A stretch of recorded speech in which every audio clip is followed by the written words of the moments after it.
5 kelemahan tentara Israel, nomor 4 sering menolak bertugas di garda depan.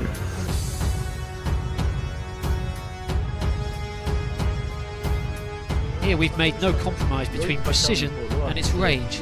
And at the same time, this is a compact weapon. The Israelis say the gun proved itself in the 22-day war in Gaza earlier this year.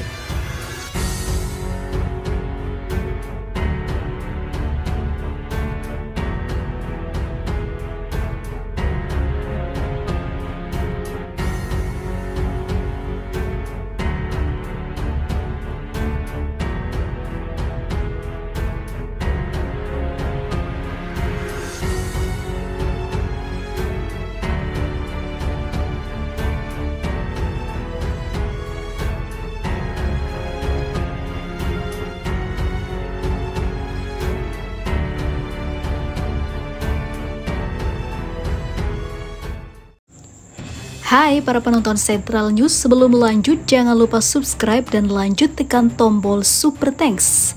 Tombol Super Thanks ada di atas tombol subscribe. Jika Anda ingin mensupport channel kami menyajikan berita yang paling Anda tunggu-tunggu. Terima kasih.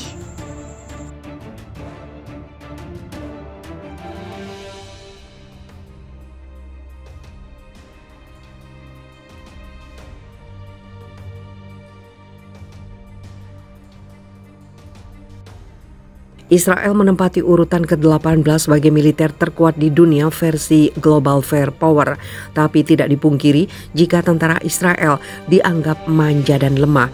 Kelemahan tentara Israel terbukti ketika 3 prajuritnya ditembak oleh seorang petugas kepolisian perbatasan Mesir. Selain itu, kabar yang beredar banyak tentara Israel menolak bertugas di wilayah perbatasan.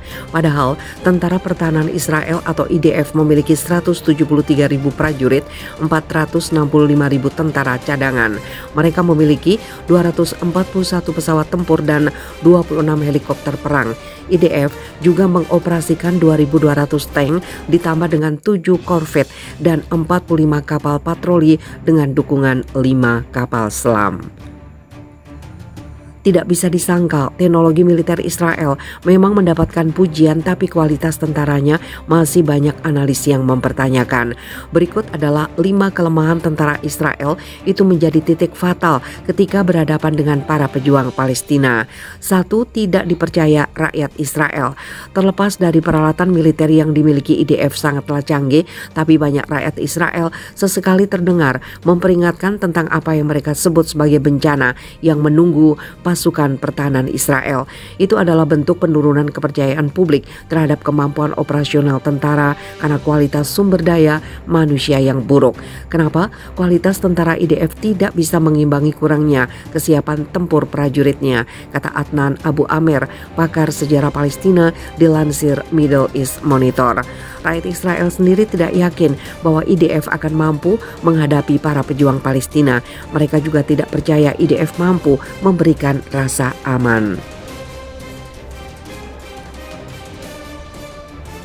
Itu ditambah dengan tingkat korupsi yang tinggi di kalangan para pejabat IDF. 2. Buruknya kepemimpinan militer Israel. Selama pelatihan tentara IDF yang umumnya berlangsung selama 8 bulan, prajurit dan perwira junior tidak bertemu dengan perwira senior. Terlalu banyak perwira senior menghabiskan terlalu banyak waktu di meja kerja. Dengan begitu, proses transformasi pengalaman tidak terjadi. Kegagalan ini mengakibatkan masalah saat tentara IDF mencoba meningkatkan keterampilan. 3. Tidak disiplin. Para prajurit IDF dikenal memiliki disiplin yang buruk. Hal ini terjadi karena tidak adanya panutan yang baik, kata Amer. Selain itu, para tentara IDF saat ini memiliki standar lebih rendah dari sebelumnya. Apalagi dengan masing-masing komandan kop menerapkan standar mereka sendiri sesuai dengan pemahaman mereka sendiri. Tentara Israel tidak hanya menghadapi masalah logistik dan praktis, tapi juga kelonggaran disiplin di banyak batalion. Perintah tidak diikuti dan tidak ada pengawasan oleh perwira senior untuk memastikan bahwa perintah mereka telah ditakuti atau diikuti. Perwira junior dan tentara tampaknya tidak peduli tentang akibat jika ada tidak mematuhi perintah. Sedikit yang menunjukkan inisiatif, hanya melakukan apa yang diminta dari mereka, tidak lebih. Bahkan lebih sedikit petugas yang tampaknya memimpin dengan memberi contoh dan membantu tentara untuk menjalankan tugas mereka. Sejumlah perwira senior Israel sekarang percaya bahwa banyak dari batalion reguler mungkin siap untuk berperang tingkat rendah, tapi konflik skala besar akan menjadi bencana. 4. Kerap menolak bertugas di garda depan.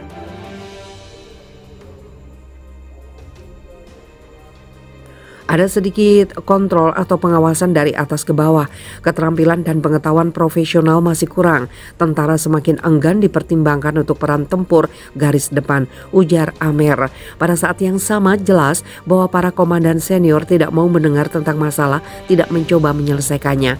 Akibatnya hubungan mereka dengan prajurit mereka didasarkan pada saling diam. 5. Tidak bisa mengoperasikan peralatan tempur. Upaya IDF untuk meningkatkan kemampuan tinggi pertempuran multidimensi, mengoperasikan helikopter tempur, mengumpulkan intelijen dan menggunakan artileri presisi serta peralatan anti-tank, infanteri dan lapis baja. Namun fakta di lapangan mengungkapkan bahwa ada masalah dalam menggunakan peralatan terbaru karena kurangnya pelatihan dan kekurangan tentara profesional, ujar Amer.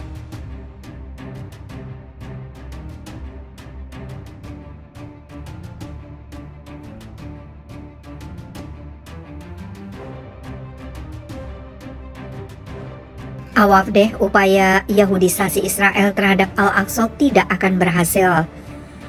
Aktivitas Murabitah Palestina Intisar Al-Maudeh menegaskan pendudukan Israel akan gagal untuk menyahudisasi Masjid Al-Aqsa. Tidak peduli bagaimana para pemukim mencoba untuk membaginya secara temporal dan spasial. Demikian dikutip dari Palinfo Ahad. Dalam keterangan pers pada hari Sabtu, Al-Maudeh menggambarkan ketabahan jemaah muslim di Masjid Al-Aqsa sebagai pentingnya melindungi Al-Aqsa dari Yahudisasi. Menekankan bahwa rakyat Palestina adalah pemilik sah dari tanah dan tempat suci mereka, akan memenangkan pertempuran mereka melawan pendudukan ilegal. Al-Maudeh mendesak warga Palestina di seluruh wilayah pendudukan untuk mengintensifkan kehadiran mereka di Masjid Al-Aqsa, tidak membiarkannya menghadapi rencana Yahudisasi Israel. Dia juga menghimbau masyarakat internasional untuk mengambil tindakan guna mencegah agresi terus-menerus Israel terhadap Masjid Al-Aqsa dan Masjid Ibrahimi.